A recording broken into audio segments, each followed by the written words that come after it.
ஜேசிபில ஏறிக்கிட்டா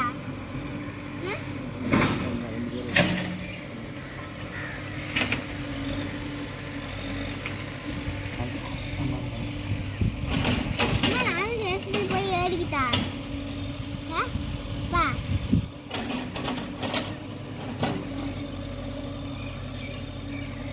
நீ தானப்பா சொன்ன போய் ஏறிக்கா அப்படின்னு சொன்னா எனக்கு ஒன்னால கார் ஓட்டும் போட அது வந்து நம்மளுக்கு தெரிஞ்சு ஜேசிபி தாத்தா